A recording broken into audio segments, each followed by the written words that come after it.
சிவகார்த்திகேயன் நடிப்பில் வெளியாகிய மதராசி திரைப்படத்தினுடைய முதல் நாள் வசூல்.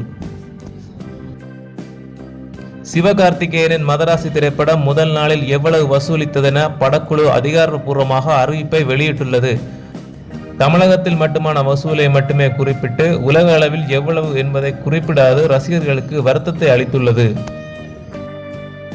இயக்குனர் ஏஆர் முருகதாஸ் இயக்கத்தில் நடிகர் சிவகார்த்திகேயன், நடிகர் ருக்மணி வசந்த், நடிகர் வித்யுத் ஜமால் உள்ளிட்டோர் நடிப்பில் மதராசி திரைப்படம் செப்டம்பர் 5ஆம் தேதி வெளியானது.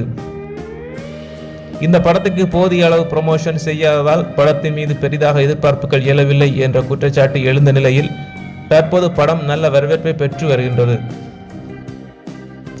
இந்த நிலையில் தமிழகத்தில் மட்டும் ரூபாய் 12.8 கோடிக்கும் அதிகமாக வசூலித்துள்ளதாக படக்குழு போஸ்டர் வெளியிட்டுள்ளது. விஜய் அஜித்துக்கு அடுத்ததாக மிகப்பெரிய நாயகனாக உருவாகியிருக்கிறார். சிவகார்த்திகேயனுக்கு இந்த படம் உலக அளவில் எவ்வளவு வசூல் செய்தது என்று தகவலை படக்குழு எப்போது வெளியிடும் என அவரது ரசிகர்கள் காத்திருக்கிறார்கள். நன்றி நண்பர்களே, இது போன்ற தகவலை தெரிந்து கொள்வதற்கு எங்களுடைய சேனலை சப்ஸ்கிரைப் செய்யுங்கள்.